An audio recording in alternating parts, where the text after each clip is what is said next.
están, estimados socios? Sean todos bienvenidos a una emisión más de lo que es este ciclo de seminarios y exposiciones a cargo de diferentes especialistas.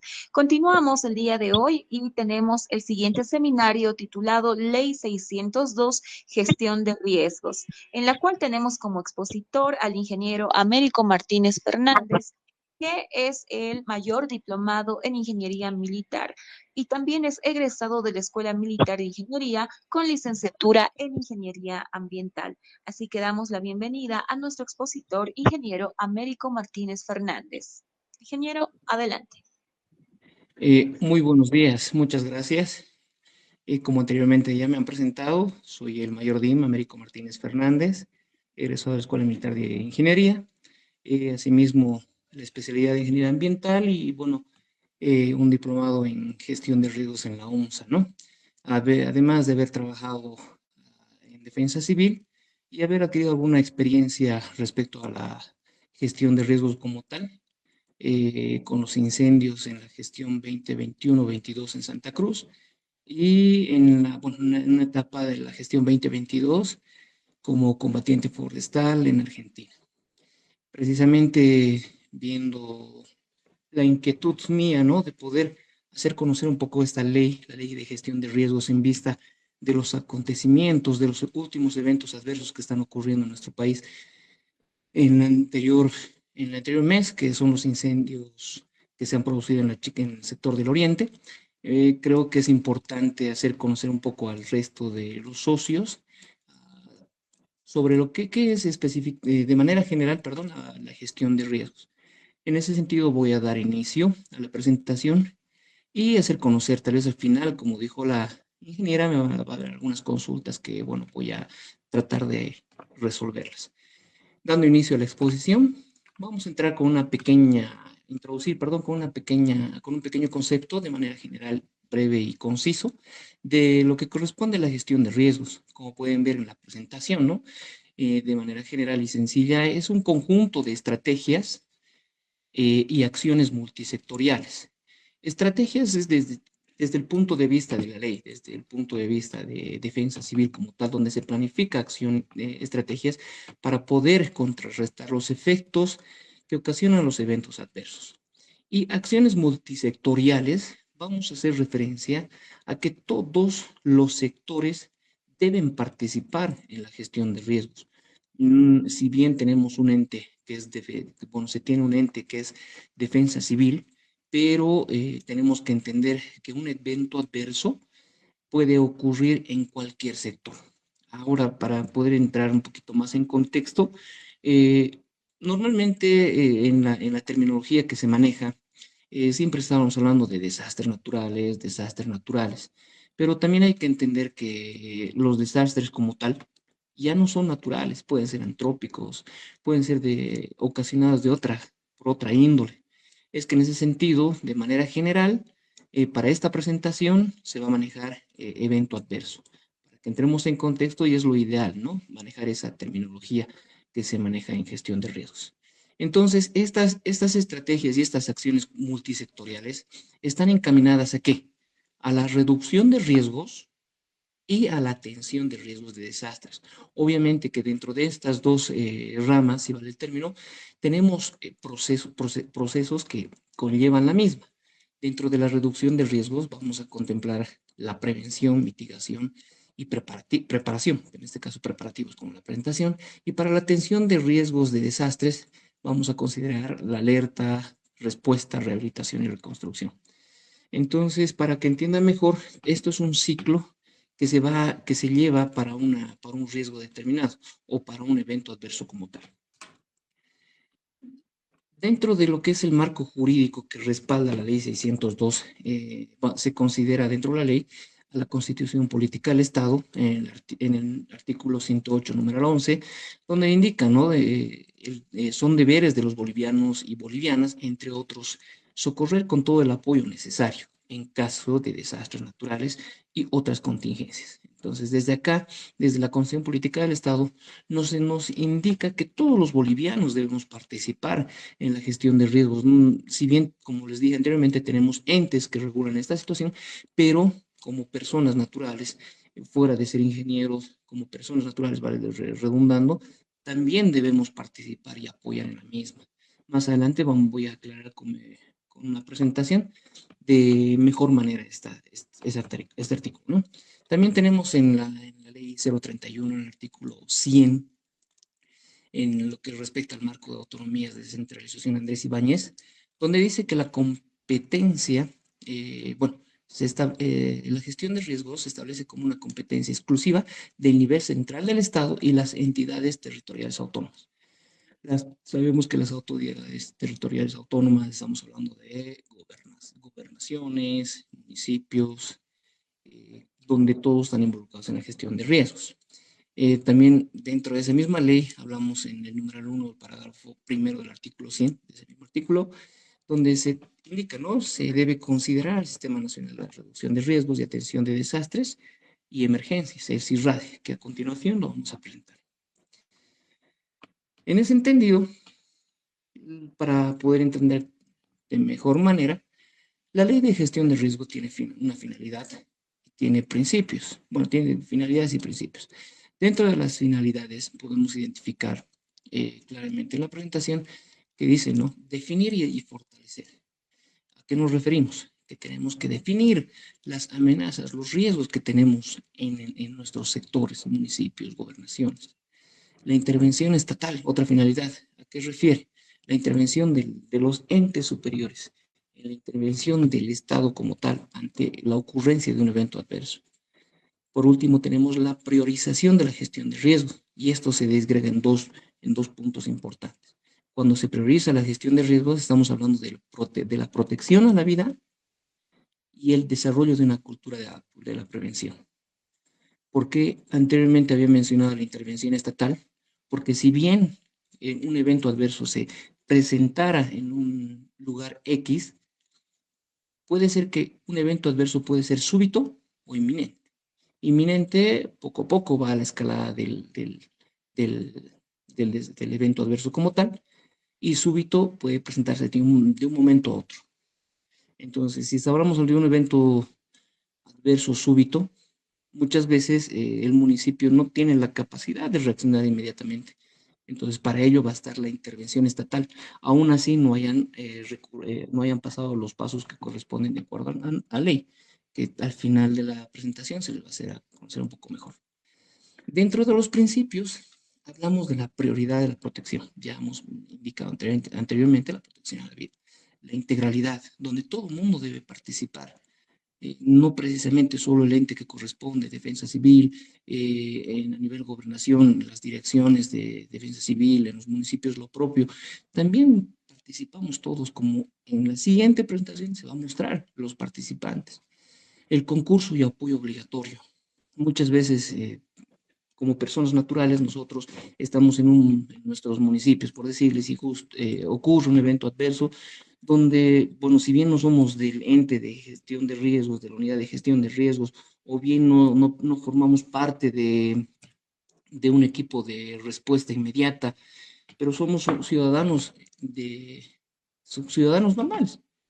Entonces, ¿cómo podemos apoyar? Hay mucha gente que van, hay soldados, hay grupos de respuesta inmediata, entonces nosotros podríamos apoyar tal vez con alimentación, no sé, cobijo, de alguna forma. No precisamente tienes que ser de una estructura de gestión de riesgos de un nivel del Estado para poder recién considerarte, no. Como otro principio, también se tiene la subsidiariedad. ¿A qué refiere esto? Como anteriormente les indiqué, ¿no? Hay un evento adverso súbito, un evento adverso inminente. Muchas veces el súbito es cuando se presenta el evento adverso de un momento a otro y la capacidad de ese municipio no está en condiciones como para poder responder en el sentido en el equipo, en la parte técnica o en los recursos económicos. Entonces, este principio de subsidiariedad permite que el ente superior, ya sea gobernación, o en este caso el Estado como tal, Defensa Civil, pueda intervenir de manera directa. No precisamente se debe esperar hasta que ya no pueda más, pese a que está en la norma, ¿no? Pero obviamente tiene niveles de actuación. Entonces, no precisamente el municipio tiene que estar en lo último de ya no poder para que el siguiente ente pueda responder, no. Este principio permite que el Estado pueda ingresar. Para que me entienda un poco mejor, voy a hacer un ejemplo que vino en gestiones pasadas en San Matías, por ejemplo. Ya se tiene conocimiento que ese sector de la Chiquitanía tiene tuvo varios focos de calor y sabíamos ya bueno, se sabía desde arriba, desde Defensa Civil, que el municipio no iba a poder hacer frente a ese evento adverso. Entonces, con meses de anticipación ya Defensa Civil se trasladó al lugar llevando equipo, maquinaria, personal, apoyo en alimentación. Entonces ya se tomó esos recaudos para que precisamente el municipio como tal no sufra las consecuencias no sufra el impacto del evento adverso. Luego, la acción permanente, otro principio que es importante considerar esta acción permanente, porque normalmente estamos acostumbrados como otro ejemplo, como la gestión 2022, perdón, en la gestión 2012, cuando hubo la Gran Riada en La Paz, donde pasó, ¿no? Donde hubo varios fallecidos y demás, debido a que nunca había pasado en La Paz, pero se presentó. Desde esa gestión recién comenzaron a tomar medidas las siguientes gestiones. Cada año ya se tomó una acción permanente por parte de la alcaldía, limpiar los ríos, limpiar las bocas de tormentas y demás situaciones. Otro principio, el acceso a la difusión de información. Como ente regulador que es Defensa Civil, arriba, ellos están en la obligación de poder brindar la información precisa y en el momento, y no solo cuando pase el evento adverso, sino con antelación, históricos, boletines de riesgo que se maneja actualmente, que yo sepa, se maneja donde el SINAGERSAT, que enseguida lo vamos a mostrar, brinda esa información a los municipios. Otro principio importante que se debe considerar es la atención prioritaria a la población vulnerable. Tenemos que considerar que la población vulnerable, estamos hablando de niños, mujeres en etapa de gestación, personas de la tercera edad, personas con capacidades diferentes. Y por último, el principio que se va, bueno, desde que se ha promulgado la última ley, se está dando de bastante manera, ¿no? La cultura de la prevención. Ya no esperar como antes a que pase el evento adverso, sino prevenir, tomar otras medidas para poder reducir el impacto, porque en muchas ocasiones es muy complicado tratar de evitar el evento adverso. En alguna medida o en algún nivel se presenta en nuestro país, pero sí podemos reducir, prevenir y lograr reducir un poco el impacto. Dentro de, como anteriormente les he indicado, con un ejemplo del 2012, la ley de gestión de riesgos, la 602, bueno, anteriormente la ley 2140, el objeto era la reducción de riesgos y atención de desastres. Entonces, revisando un poco la bibliografía y los antecedentes, ¿no? Y el ejemplo que les había puesto, esta ley normalmente, esta ley se abocaba más a la atención. Solo, ¿qué hacía esta ley? Esperaba que pase el evento adverso y recién iba a tomar acciones. Recién. Entonces, en muchos casos se ha visto que esto no es bueno, se ha visto que no es adecuado, porque si se puede prevenir, se puede reducir el impacto del metaverso, se puede reducir la cantidad de muertos, inclusive, ¿no? Pero ya con la promulgación de la ley 602, se ha tratado de ampliar esta situación. ¿Por qué? ¿Qué indica? Incluye la reducción de riesgos. ¿A través de qué? De la prevención, mitigación y recuperación. Y la atención de desastres, de emergencias, a través de la preparación, alerta, respuesta y rehabilitación. Lo que anteriormente solo se actuaba en la respuesta, pasa e interviene los diferentes niveles de Estado. Y eso que provocaba mayores cantidades de muertes, lo que ahora se trata de disminuir, ¿no? Bueno, lo que en un momento les indicaba, el CIRRADE, el Sistema Nacional de Reducción de Riesgos y Atención de Desastres y o Emergencias. Este sistema nos permite, como en la presentación pueden observar, nos permite identificar quiénes participan en los diferentes niveles. Estamos hablando del nivel central como tal, estamos hablando de las entidades territoriales autónomas, las instituciones públicas, instituciones privadas, personas jurídicas, personas naturales, organizaciones sociales. Ahora, ¿cómo está estructurado el CIRADE? Como pueden ver, está a nivel territorial, institucional y social. A nivel territorial se tiene el CONARADE, el Consejo Nacional para la Reducción de Riesgos. Se tiene el CODERADE, el Consejo Departamental, que es lo que a nivel gobernación, y el COMURADE, que es a nivel municipal. Para que tengamos idea de cómo funciona estos consejos, vamos a tomar como ejemplo, ¿no? El CONARADE. Dentro del CONARADE, ¿quiénes participan? Como pueden ver en la presentación, indica el Ministerio de Defensa, Ministerio de Planificación, Ministerio de Medio Ambiente, Ministerio de Obras Públicas, Ministerio de Salud, el Ministerio de Desarrollo Rural y Tierras, y de acuerdo a convocatoria. Precisamente se muestra en la pantalla que estos entes, estos ministerios que ven ahí, son los primeros que deben reaccionar ante un evento adverso. Ahora, ¿cuáles son las atribuciones de estos, del CONARADE? Es proponer políticas y estrategias, convocar a reuniones, recomendar declaratorias de emergencia o desastres, generar o aprobar mecanismos de FORADE para los fondos, recursos económicos, dar lineamientos para el funcionamiento del CIRADE como tal. ¿Cómo va a funcionar? ¿Cada cuánto nos vamos a reunir? Porque el CONARADE no solamente se debe organizar cuando va a pasar o cuando está pasando el evento adverso como tal. No, esto es constante. Durante toda una gestión se planifica. He tenido la oportunidad de participar en una mesa técnica que precisamente pertenece a esta organización, donde todo el año hemos ido reuniéndonos para ver políticas y estrategias para enfrentar los eventos, el impacto de los eventos adversos que ocasiona al sector educativo. Si bien un incendio ocurre en cualquier lugar, pero ese incendio puede afectar a una escuela. Si no afecta a la escuela, puede ser que esa zona, ese municipio necesite utilizar esa escuela para poder realizar un albergue u otra situación, pero la educación no puede verse perjudicada. Entonces, se han ido viendo políticas, estrategias, planes donde podamos tomar medidas si es que se presentan. Entonces, este trabajo es toda una gestión. No es simplemente en el momento en que pasa el evento adverso. Por eso es que los niveles bajan, ¿no? De CONARADE, CODERADE, COMURADE. Y obviamente, ¿no? En un municipio no se va, en el Comurade, por ejemplo, en el Consejo Municipal, no se va a contar con el Ministerio de Defensa como tal, no se va a poder contemplar con el Ministerio de Planificación, Ministerio de Medio Ambiente, Obras Públicas, Salud, Educación.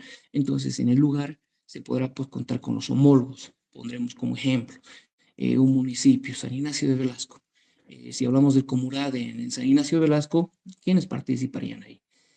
Participaría el Ministerio de Salud, será pues el hospital del municipio. El Ministerio de Educación será la distrital del municipio. El Ministerio de Medio Ambiente será la dirección de medio ambiente del municipio como tal. Y así, o sea, una organización vertical, ¿no? Donde se busquen los homólogos en los municipios. Esta es una organización ideal, pero dependiendo a la estructura de muchos municipios pequeños, no cuentan con muchas direcciones. Es más, me atrevo a decir que con la experiencia que tengo, hay municipios que no tienen una unidad de gestión de riesgos. El encargado de medio ambiente es el que se hace cargo también de la gestión de riesgos. Entonces, hay duplicidad de funciones, pero es una estructura ideal que los municipios o gobernaciones podrían acogerse. Ahora, a nivel institucional, ¿quiénes participan? Por ende, instituciones como ser las Fuerzas Armadas, eh, volviendo al ejemplo de San Ignacio de Velasco, y en San Ignacio de Velasco hay un regimiento, técnicos científicas, estamos hablando del CENAMI, estamos hablando del INE, universidades, hay muchas universidades, equipos de primera respuesta. Con los incendios en la Chiquitanía se han conformado varios grupos de equipos de primera respuesta que están, ¿no? Para enfrentar el evento adverso, en este caso los incendios forestales. Lo que sí Una vez tuve la oportunidad en un municipio tenían universidades, sus facultades de allá en agronomía y en otras ramas más, pero no los tomaban en cuenta. Yo le decía al alcalde, ¿por qué no los toman en cuenta? Y me decía, ¿pero qué van a hacer? ¿Cómo, cómo qué van a hacer? Le digo, ¿no? Una reacción en ese momento. Pero sí están estudiando, pero son muchachos, tienen docentes.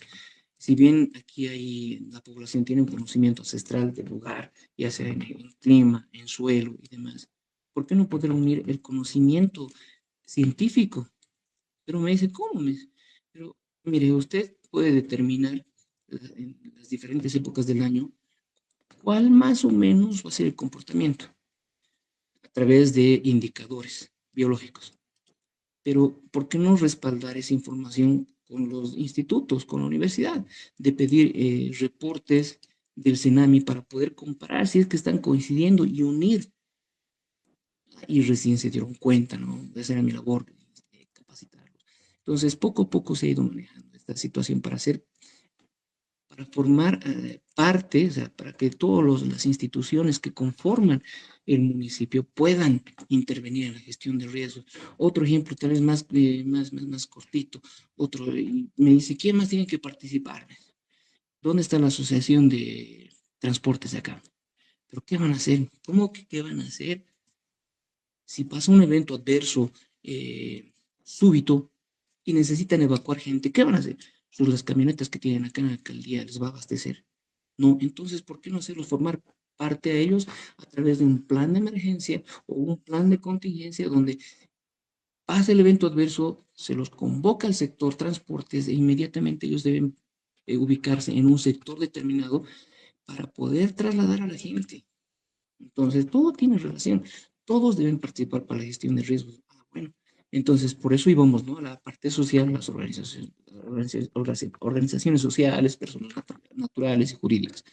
Entonces, con esta presentación podemos ver que todo mundo en un municipio, en un departamento a nivel nacional, estamos comprometidos con la gestión de riesgos. Y es importante no solamente esperar al llamado, tal vez buscar la oportunidad de involucrarnos. Y hay mucho personal que estoy seguro que me está escuchando, que son ingenieros, no precisamente de la parte ambiental, de otras especialidades que ya han tomado conocimiento de la gestión de riesgos. Y es un mundo muy bonito, ¿no? Donde se puede identificar un montón de cosas para aprender. Bueno, dentro de las responsabilidades de la gestión de riesgos, eh, ¿cuáles son las responsabilidades? De lo que es, en lo que refiere al Ministerio de Defensa, el Ministerio de Defensa es responsable de definir políticas y estrategias y coordinar e implementar las acciones en gestión de riesgo a corto plazo. A corto plazo.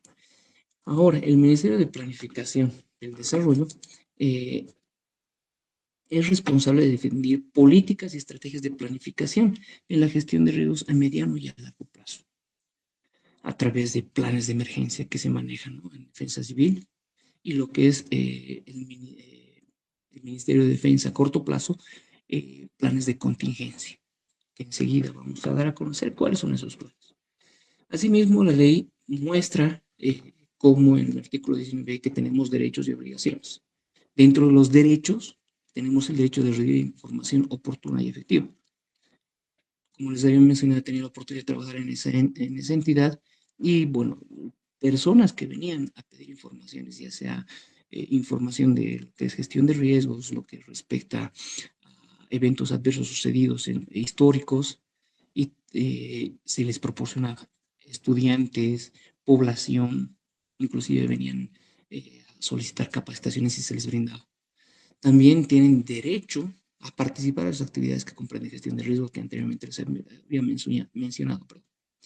Y también recibir del Estado la atención oportuna, que eso se muestra, ¿no?, a través del principio de subsidiariedad que se había indicado hace un momento. Dentro de las obligaciones, tenemos obligaciones de cumplir con todas las normas que emite el Estado. Un ejemplo, para ir rapidito, en el COVID-19 el Estado sacaba algunas normas, restricciones, y que no era pues simplemente porque nosotros, bueno, porque uno se siente ofendido, no, sino porque era por la seguridad de la población. Y es importante cumplir, así como tenemos de hecho también obligaciones. Otra obligación, cumplir con los protocolos establecidos por la autoridad competente. Prestar colaboración a las acciones de atención de desastres y emergencias. Ya, también les he explicado eso, que no presente tenemos que pertenecer a un ente, a un determinado nivel de, de Estado, si va el término, ya sea al municipio, a la gobernación o a la defensa civil para poder participar. No, como persona natural estamos en la obligación de apoyar. Algunos conceptos cortos, ya lo habíamos definido al principio, lo que es gestión de riesgos, el proceso de planificación y ejecución, políticas y estrategias para la atención a la gestión de riesgos.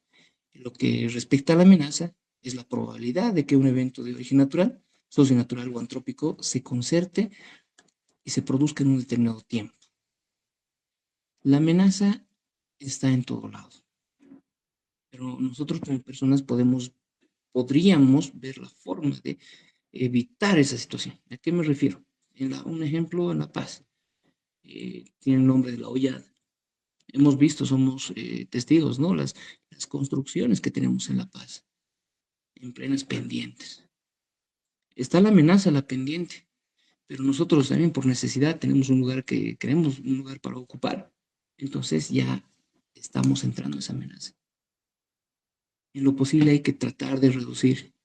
Es complicado, sí, entiendo, porque a veces necesitamos donde vivir y ese es espacio que hemos adquirido, nos han dejado, por último lo compramos, pero tenemos que ver un estudio para ver, para reducir si es que si es que ocurriera un deslizamiento, para ver un estudio de suelos, para reducir esa situación, si es apto construir un piso, dos pisos, tres pisos o solo un cuarto.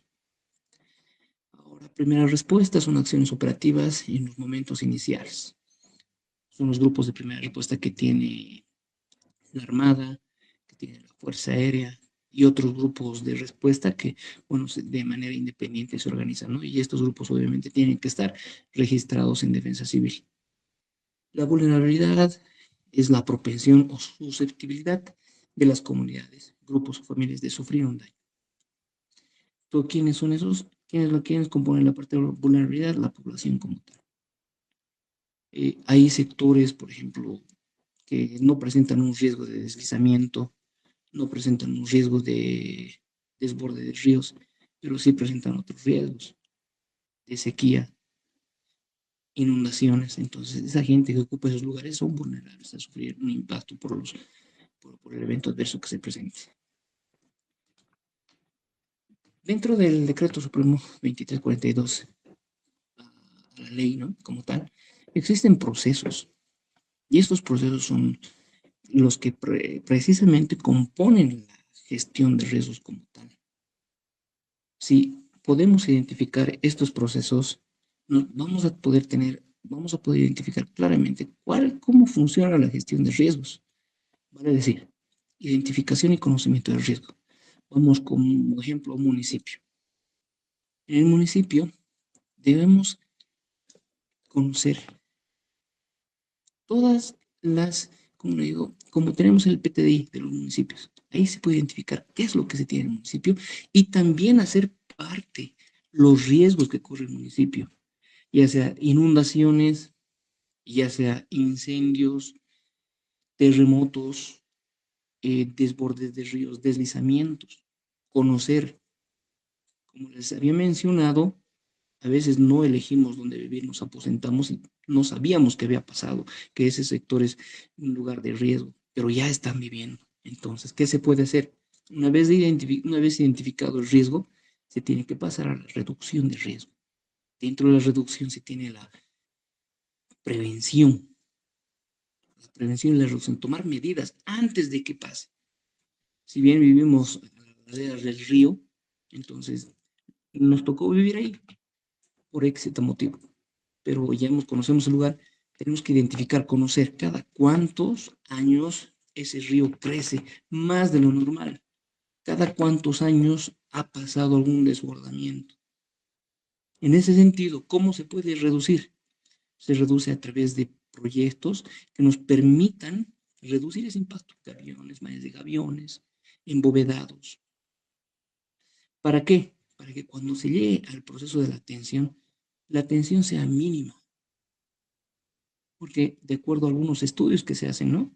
Indican que atender o responder, si vale el término, cuando pasa el evento adverso, gastas 7 veces más de lo que hubieras realizado las medidas de prevención.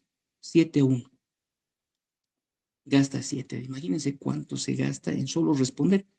Si podríamos tomar otras medidas de prevención, podríamos gastar menos. Tal vez el presupuesto que se les asigna a cada municipio podría alcanzar, en algunos casos, ¿no? Pero muchas veces estamos acostumbrados simplemente a la atención. Y por último, el último proceso de la protección financiera es que cuando pasa un evento adverso, muchas veces el presupuesto de un municipio es limitado. Es limitado en función a la cantidad de habitantes.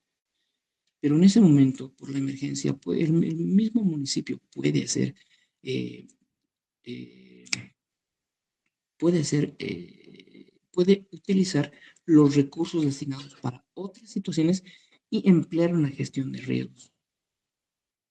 Se habilita y también el apoyo, ¿no? El apoyo del Estado con maquinaria, equipo y demás. Entonces, esos 4 procesos nos ayuda bastante en lo que respecta a la gestión de riesgos, lo que antes simplemente se abocaba a la respuesta. Ahora con esto nos permite trabajar toda una gestión que enseguida en un gráfico lo voy a mostrar. El sistema integrado de información y alerta para la gestión de riesgos, que les había mencionado, el SINAGER. El SINAGER, bueno, trabaja con las instituciones técnico-científicas, como pueden ver el CENAMI, Servicio Nacional de Hidrografía Naval, el IGM, el INE y universidades, otros. En coordinación recibe toda la información respecto al ámbito que trabaja. ¿Y para qué? Para poder identificar la vulnerabilidad en los diferentes niveles, central, gobernaciones, municipios y los indígenas originarios y campesinos. ¿Para qué hacemos todo eso? ¿No? Recibimos información, vemos qué está pasando. ¿Para qué? Para consolidar una información, para poder, para poder permitir la articulación a través de mecanismos, boletines de información, establece procedimientos de información a través de, ahora que están, ¿no?, las redes sociales, que dentro de SINAGER tienen, ¿no?, un grupo donde se comunican con todas las unidades de gestión de riesgos a nivel nacional para poder emitir la información, los riesgos que pueden conllevar en las diferentes estaciones del año. Hay sectores que son amenazados por las inundaciones, otros sectores por sequías, otros sectores por incendios. Entonces, también aparte de generar boletines, también genera recomendaciones. Y es por eso este sistema es importante que los municipios trabajen, se involucren con el SINAGER. Y estoy seguro que muchos ingenieros que están escuchando la presentación tal vez no sabían o sabían, ya se van a dar cuenta a qué me refiero. Los que no sabían, sería importante que se acerquen, ¿no?, a Defensa Civil y pregunten para que sus municipios estén informados, sepan cuáles son las amenazas en su sector, cuáles son las medidas que podrían tomar para reducir el impacto de los eventos adversos que puedan presentarse en el lugar.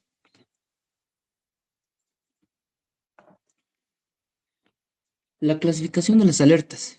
Dentro de la ley 602, en el artículo 37, hay una clasificación de las alertas verde, amarilla, naranja y roja, como ven en pantalla. Dentro de ellas, cada una refiere a lo siguiente, ¿no? En la verde indica la situación de normalidad. En la amarilla refiere a la proximidad de la ocurrencia de un evento adverso. En la naranja se prevé que el evento adverso ocurra y su desarrollo puede afectar a la población. Y la roja, por su magnitud, intensidad, puede afectar a la población. Y eso es lo que les decía en un principio, que la gestión de riesgo no solo se la trabaja en la alerta roja o en la alerta naranja. Esta se la debería de trabajar toda la gestión a través de mesas técnicas que enseguida voy a mostrar. Por ejemplo, vamos a hacer un pequeño ejemplo, imaginándonos inundaciones para el mes de diciembre. ¿Ya? Y si lo dividimos en 3 meses, toda la gestión, ¿para qué? Para poder trabajar desde la alerta verde, amarilla, naranja y roja como tal.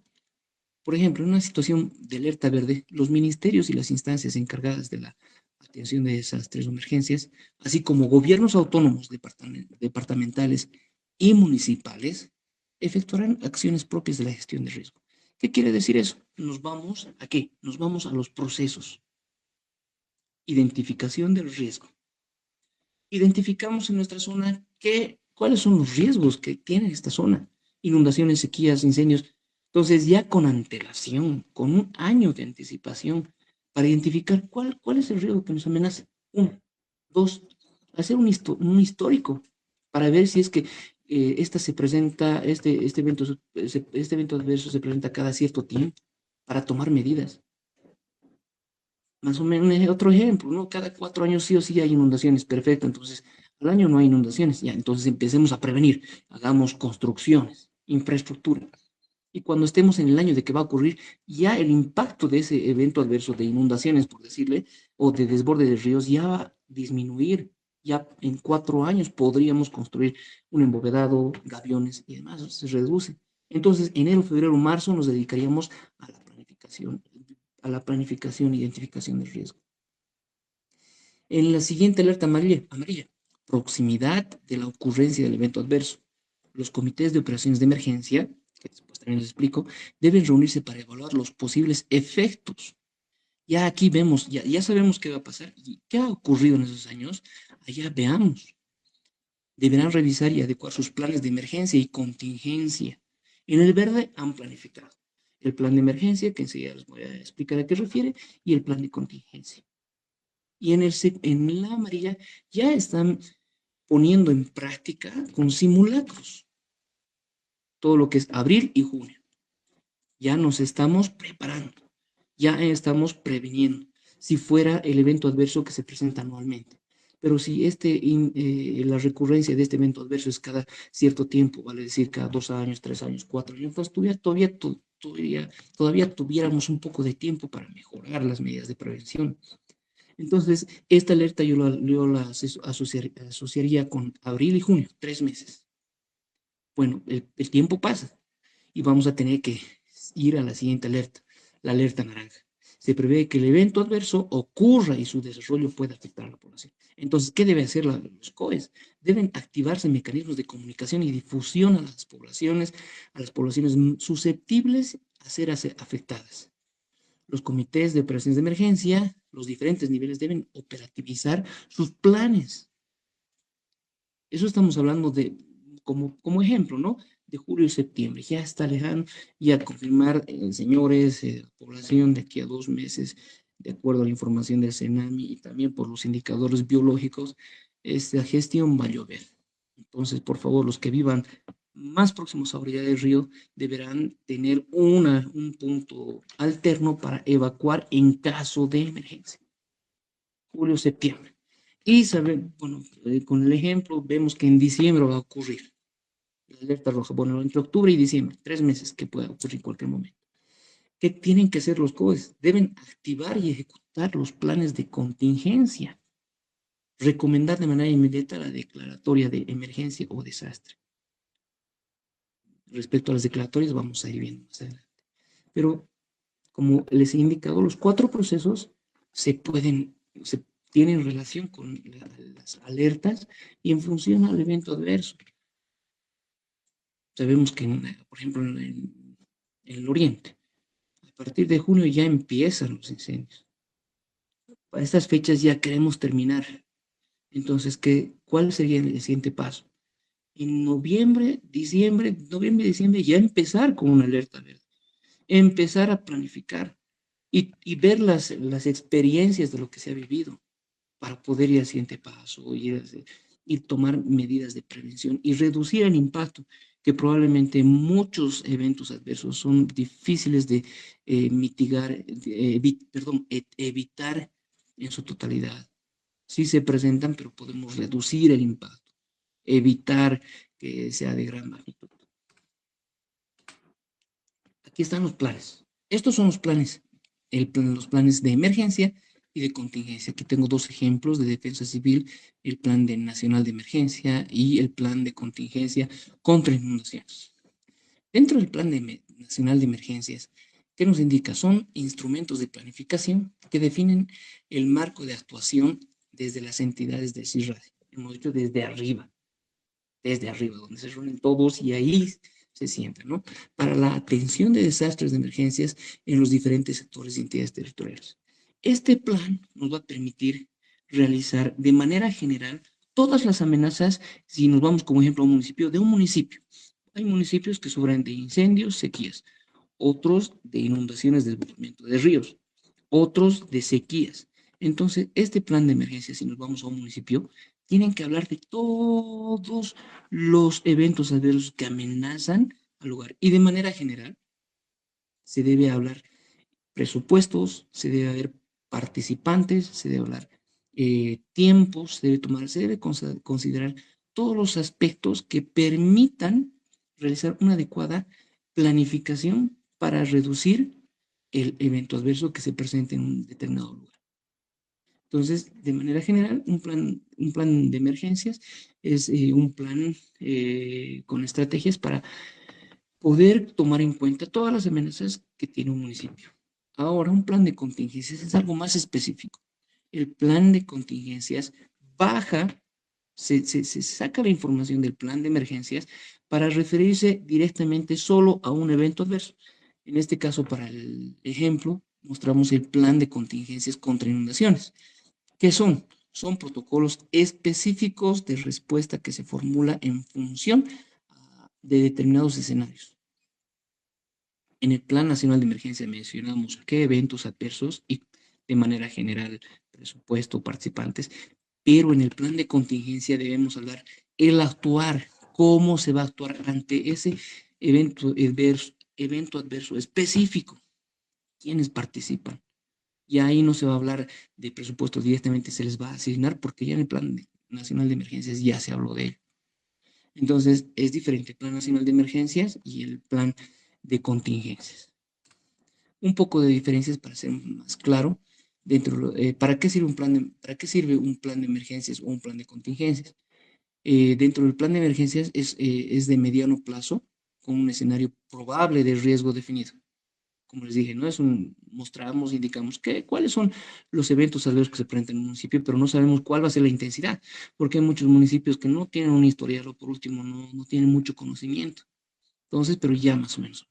Pero de los 3 o 4 eventos adversos que se presenten en un municipio, puede ser que uno es el que cada año presente mayor impacto, inundaciones o sequías.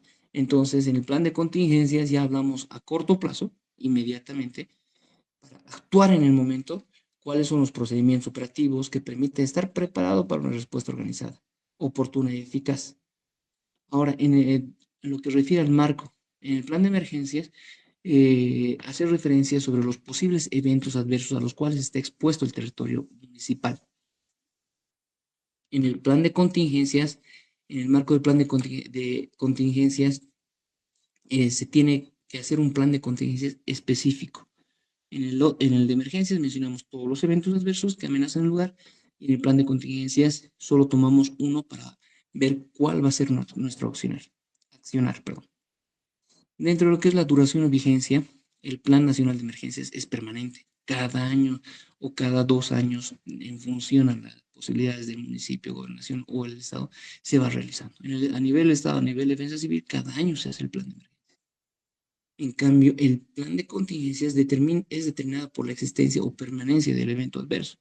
Como les decía, ¿no? Hay eventos adversos que pueden presentarse cada año, así como otros eventos adversos que pueden presentarse cada cierto tiempo, 2, 3 años. En lo que respecta a la cobertura geográfica, el Plan Nacional de Emergencias, a nivel nacional, bueno, en este caso a nivel municipal, es sobre todo el municipio. Pero en lo que es el plan de contingencias, dentro del municipio, ¿en qué sector se presenta esa situación? En el contexto, hace referencia a que el enfoque es de enfoque general, con énfasis en las estrategias y políticas orientadas a fortalecer los mecanismos de preparación y respuesta. Y respecto a los planes de contingencia, son específicos, con énfasis a la seguridad o procedimientos operativos para ese evento adverso, ya no para específico. ¿Qué se va a hacer específicamente para los incendios? ¿Qué se va a hacer específicamente para las inundaciones o para otro evento adverso? Como anteriormente, ahora les vamos a ver en pantalla la declaratoria de situaciones de emergencia o desastre. Lo que en un principio les he indicado, hay diferentes situaciones declaratorias que no se puede, muchas veces no se puede actuar de manera inmediata desde el nivel central del Estado. Se debe esperar unos procedimientos, pero por uno de los principios que se había mencionado, la prioridad de la protección a la vida y demás, que en algunos casos el Estado interviene de manera directa sin esperar que pase toda esta situación. En el caso de que fuera de acuerdo a la normativa, eh, podemos ver que para la declaratoria, si pasa, por ejemplo, si vamos desde el nivel más bajo, desde las autonomías indígenas originarias campesinas, si hablamos de ese nivel, si pasa un evento adverso desde ahí, ¿qué es lo que ocurre? Pasa el evento adverso de incendios. Entonces, ¿qué hace la autonomía originaria campesina? Agarra y se declara en emergencia. Entonces, esa declaratoria de emergencia es como un aviso al siguiente nivel, a nivel municipal, indicándole que está pasando los incendios en mi lugar, yo estoy empezando a actuar. Y empieza a atender con su propia capacidad económica y o técnica en su lugar. Pero en algún momento, esta autoridad, perdón, esta autonomía, ya no tiene esa capacidad técnica económica. Entonces, en ese momento se declara en desastre, porque ya no puede atender con su propia capacidad económica técnica. Al declararse en desastre, entonces sube al siguiente nivel. Automáticamente sube al nivel municipal. El nivel municipal comienza a atender, porque puede ser que no sea solo una autonomía, pueden ser varias autonomías ya, que forman parte de un municipio, ¿no? Entonces el municipio agarra y se declara en emergencia, porque ya está empezando a atender, está empezando a utilizar sus recursos económicos, técnicos y demás. Pero hay un momento en que el evento adverso va a sobrepasar. Entonces, en ese momento ya no puede más, ya no tiene de dónde, ya no tiene otras partidas. Entonces, ¿qué hace? Se declara en desastre, porque ya no puede. Entonces, ¿quién sigue? El departamental, la gobernación. Y lo propio, la gobernación va a comenzar a actuar, se declara en emergencia y empieza a emplear sus medios técnicos y económicos. Pero en algún momento varios municipios ya han sido afectados por los incendios, ya no puede, ya no es sostenible. Entonces, ¿qué hace? Se declara en desastre. Se declara un desastre, perdón, y automáticamente esto va a nivel central, defensa civil. En algunos casos, esto puede ser cuando un evento adverso, o sea, esta secuencia puede ser cuando un evento adverso es inminente, o sea, el evento adverso poco a poco avanza. Incendio primero en una autonomía, luego dos, luego tres, ya pasa un municipio, dos, tres, cinco municipios, luego pasa a la departamental, un, una gobernación de Santa Cruz, Beni, Pando, pues ya sobrepasa, pasa a nivel central del Estado. Pero en algunos casos es súbito, de la noche a la mañana la inundación tapa todo lo que es Santa Cruz, por ejemplo, ¿no? Santa Cruz y Pando. Imagínense en ese momento estar buscando a las autoridades. Primero tienes que declararte en esto, y esperar, hasta esperar se pierde vidas humanas, se pierde la parte pecuaria, la parte agrícola.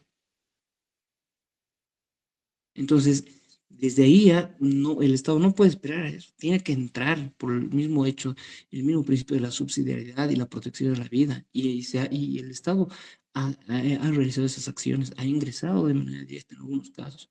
Obviamente no con todo su potencial, ¿no? Con algún potencial donde se pueda primero salvar vidas, salvar lo elemental, lo primordial para un municipio o un departamento como tal.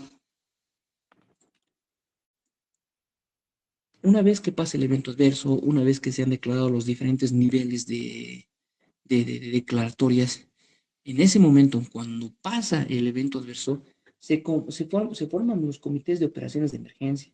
Y esto es a nivel nacional, a nivel departamental y a nivel municipal. Esta, por ejemplo, la que ven en pantalla, es una estructura ideal, ¿no? La que se maneja a nivel defensa civil, donde se tiene un nivel directivo, que es el CONARADE, que les mencioné hace un momento, que es quienes componen el CONARADE, un nivel estratégico, el coordinador de COEN, a nivel nacional es Defensa Civil, a nivel municipio sería el COEM, el Comité de Operaciones de Emergencia Municipal, donde también en ese nivel participan las Fuerzas Armadas, la policía, y otro nivel operativo, donde está el director del COEN, que es en este caso a un nivel municipal sería el Comité de Operaciones de Emergencia Municipal, donde sería a cargo de la unidad de gestión de riesgos del municipio. En una estructura ideal a nivel Estado, como pueden ver en la pantalla, se tiene pues el SINAGER, entidades técnico-científicas, CENAMI, INE y demás, y se tienen mesas técnicas, que estas mesas técnicas se activan en ese momento, pero ya han trabajado todo un año. Vamos a hacer referencia, por ejemplo, a la mesa técnica de educación, que ahí tengo un poco de experiencia. Durante todo un año, como les he indicado, a un principio hemos empezado se ha empezado a trabajar donde se planificaba, se ponía a la práctica y estábamos alerta que pase algo. De modo que cuando nos convoquen al Comité de Operaciones de Emergencia, bueno, esa mesa técnica podía entrar al lugar y decir, el sector educativo está siendo afectado en tales municipios. Hay muchos colegios que no están continuando su educación, pero nosotros como sector de educación, Mónica, ¿no? Tenemos nuestro plan de emergencia y nuestro plan de contingencia. El plan de emergencia es que tales eventos adversos han pasado en municipios, nos han quitado la educación, pero el plan de contingencia nos está permitiendo entrar al lugar y habilitar otro espacio donde se van a habilitar aulas provisionales y continuar con la educación. Espero me entiendan con este ejemplo, ¿no? Y lo mismo pasa, ¿no? Con el sector salud, con el sector medio ambiente, con el sector de lo que es mesa técnica agropecuaria y seguridad alimentaria, que está a cargo del Ministerio de Desarrollo Rural y Tierras, ¿ya? Entonces, es una estructura ideal, obviamente, y que obviamente dentro de estas mesas técnicas, siempre se cuenta con el apoyo de la atención humanitaria, ¿no? Siempre. También cuentan con algunas organizaciones o agencias de cooperación internacional que intervienen y apoyan en diferentes sectores, en la parte agropecuaria, en educación, en medio ambiente, en diferentes sectores para poder hacer una mejor planificación a principio de año o a principio de gestión de esa estructura para poder reaccionar en el momento en que pase el evento adverso. Ahora, dentro del Comité de Operaciones de Emergencia, ¿qué hace? Da cumplimiento a planes de emergencia y contingencia. Como todo un año se ha practicado, se ha planificado, entonces ahora es cuando ya pasa el evento, se pone en práctica. Ya no hay, ya no es que haremos la prueba, no, ya debería haberse elaborado el plan, se debe realizar simulaciones, simulacros para que en ese momento se actúe. Otra situación, establece instrumentos de evaluación de daños. Pasa el evento, ¿qué daños han ocurrido en específico para el sector de educación? Ha pasado incendios, ¿qué nos ha provocado? ¿Para qué? Para tener un historial, para poder planificar en la siguiente gestión y considerar algunos puntos que no se han tomado en cuenta en ese plan. Cuantifica la población afectada, que es importante en todos los sectores, ya sea medio ambiente, ya sea salud, ya sea educación, en todos, para tener históricos, hacer una mejor planificación para la siguiente gestión. Y con esa información que se ha obtenido, poder difundir la información oficial y evitar, ¿no? Ahora se ha puesto de moda tomar en cuenta las redes sociales que en algunos casos se informa y en otros casos desinforma, pero estos entes, el Comité de Operaciones de Emergencia Nacional, precisamente está para ello, para sacar información oficial de lo que está ocurriendo en el lugar. Otra situación, procurar la ampliación de parámetros humanitarios. O sea, parámetros humanitarios refiere a con qué se va a apoyar, ¿no? Es bien interesante, se tiene una experiencia anteriormente donde yo vino, agarraban y llevaban hacían bolsas, ¿no? De bolsitas pequeñas donde se ponía todo tipo de indumentarias, alimentación y demás. Y no se hacía esa pequeña selección. Se agarraba y se entregaba a todos. Pero cuando se revisaba el pequeño paquete, se veía, por ejemplo, toallas íntimas y se le entregaba a un varón. Pucha, entonces era un poco complicado. Con esa experiencia, la siguiente gestión, entonces se mejoró esa situación. Cuantificar la población afectada, clasificar ahí entre varón, mujer, niños, adultos, mayores y dar el material que requieren, que realmente se necesita, ¿no? A través de esas mesas técnicas. Luego, otra situación que debe realizar el Comité de Operaciones de Emergencia Nacional, coordinar y supervisar la participación de las acciones del equipo humanitario. El equipo humanitario presente son organizaciones que vienen de afuera, organizaciones del país que participan en gestión de riesgos. Coordinar con ellos, ¿para qué? Por decirles que en caso de defensa civil, ejemplo, ¿no? Entreguen un paquete de alimentación y que el equipo humanitario entregue también el equipo de alimentación, el otro equipo humanitario alimentación y alimentación, entonces, ¿no? Ya se coordina, ya muy bien. Nosotros entregamos alimentación, ustedes virtuales, ustedes todo lo que es el material. Entonces se va organizando para que el apoyo sea mejor y no sea como otra experiencia que se ha tenido acá en el deslizamiento de Llojeta en la gestión 2019, donde todo el mundo iba a apoyar todo. La gente que iba, estaba alojada ahí en las carpas, tenían todo. Y no lo utilizaban, en muchos casos no lo han utilizado, inclusive en algunos casos lo han vendido. Con esa experiencia, la siguiente gestión, no alto. Esta organización o esta institución va a apoyar con esto. Esta institución con esto, para que ese apoyo perdure o dure todo el tiempo de la afectación de la población. Y no como en otra experiencia, aún en la primera semana todo se les ha dado, pensando que el evento adverso era ese cortito. No, se prolongó. De modo que cuando ya pasó el mes, ya la gente no tenía nada. Entonces, hay que considerar esos, bueno, el Comité de Operaciones de Emergencia considera también esas situaciones. Ahora, ¿quiénes participan en el Comité de Operaciones de Emergencia Nacional a nivel nacional? ¿O qué mesa se conforma? ¿Qué se toma en cuenta para poder dar una respuesta efectiva ante un evento adverso? La mesa técnica ambiental, agua, saneamiento, higiene, la mesa técnica de educación, la mesa técnica de protección y seguridad de género y gobernabilidad, salud, albergues, seguridad alimentaria agropecuario, recuperación, logística, alimentos, nutrición, primera respuesta. Obviamente que estas mesas técnicas tienen, pues, no sus entes que van a trabajar en ellos a nivel nacional, a nivel del Estado, trabajar en medio ambiente, el Ministerio de Educación, Desarrollo Rural de Tierras, Salud y demás. Dentro de lo que es ahora las previsiones presupuestarias, se tiene una programación presupuestaria, perdón, dentro de la misma ley, donde indica, ¿no?, la programación de recursos. ¿Quiénes pueden acceder a estos recursos? Son las entidades de nivel central del Estado. Deberán prever en sus POAs y presupuestos los recursos necesarios para lo establecido en el Plan de Desarrollo Sectorial. ¿Y cómo entramos al Plan de Desarrollo Sectorial? Bueno, ¿cómo se entra al Plan Nacional, al Plan de Desarrollo Sectorial? A través de los planes de emergencia. Si tenemos un plan de emergencia, entonces ya sea a nivel nacional, de gobernación y municipal, entonces se puede acceder, ¿no? Porque estás indicando, ¿para qué necesitas si es que pasara, poniendo a conocer que estos eventos adversos pasan en mi municipio? Entonces, en el caso de que se presentaran los dos eventos adversos, voy a necesitar este presupuesto. Ahora, en el siguiente punto indica las ETAs preverá en sus POAs y presupuestos según sus planes de desarrollo, planes de emergencia y planes de contingencia.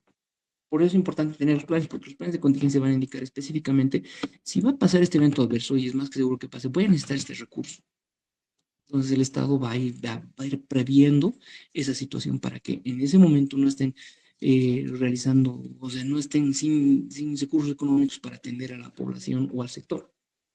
El FORADE son condiciones de acceso a los recursos, ¿no? Como dice en la presentación, cuándo se puede acceder, si se trata de preparación o alerta, o sea, desde la prevención se puede tomar en cuenta el dinero para proyectos de aviones, embovedados y demás, o bien hacer trabajos en la chiquitanía para ir viendo, ¿no?, esa situación de evitar trabajos de desmonte ilegal y demás. Si se trata de atención de emergencia y de respuestas, y para el conocimiento o la reducción de riesgos.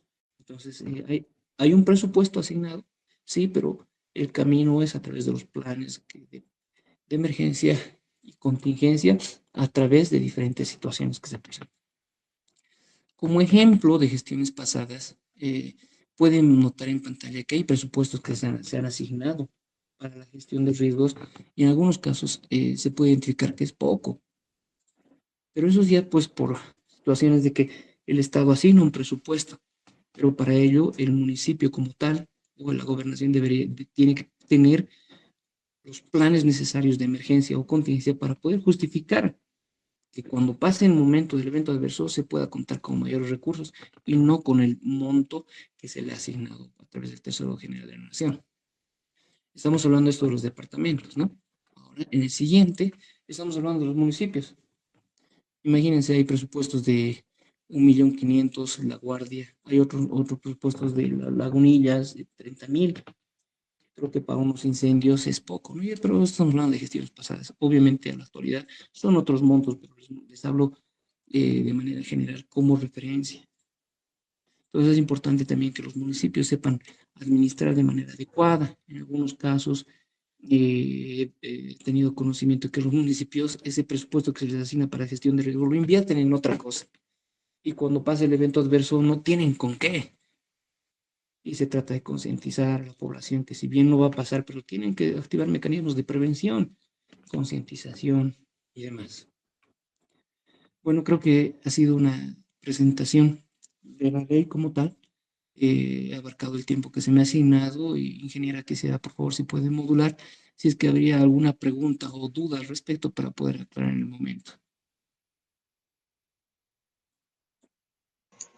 Muy bien, bueno, muchas gracias. Agradecemos al ingeniero Américo Martínez Fernández, quien nos ha estado pues compartiendo esta temática importante, como es la ley 602 de gestión de riesgos. Bueno, agradecemos también a las personas que nos han estado acompañando a través del Facebook de la CIP La Paz. Y bueno, si alguno de ellos tal vez tuviera alguna manifestación, pueden realizar sus consultas vía los comentarios de Facebook, ¿no? Entonces estamos revisando. De todas maneras, nosotros agradecemos, ingeniero, por su participación. Es importante conocer los detalles que nos ha compartido esta mañana acerca de la ley 602. Y bueno, nuevamente le reiteramos su participación. Tenemos a diferentes personas que aplauden su participación, entre ellos Mario Yoshimar Chávez, que dice excelente información. Rudy Ramos, lo propio, expresa excelente presentación, Ramiro Arragán. Y de esa manera nosotros pues también le agradecemos por esta ponencia el día de hoy. Sus palabras finales. Bueno, muchas gracias. Para mí es, así como vuelvo a repetir, ha sido un placer hacer conocer esta normativa que creo que es de desconocimiento de muchos ingenieros, que sería ideal que la sepamos como lo he hecho conocer ahora, porque no precisa de que la ley solo sea de conocimiento de un ingeniero ambiental, si vale eterno, sino todos podemos abarcar este conocimiento. Es un conocimiento tan amplio y tan interesante que yo simplemente ahora he aprovechado en darles algunos lineamientos básicos, pero si entramos como tal a la gestión de riesgo, es un mundo grande que con los eventos adversos que pasan en la actualidad, no sabemos hasta cuál va a ser la magnitud. Sin embargo, les pido de antemano, les pido que por favor conozcan la gestión de riesgos, que se aplica en todas las ramas de la ingeniería. Conózcanlo, vayan a buscar información en defensa civil o en la misma bibliografía del Internet. Y si mi teléfono está a disposición, tal vez necesitan algún material que yo tengo con todo el gusto, con todo el placer, se los puedo proporcionar, es de conocimiento para todos, ¿no?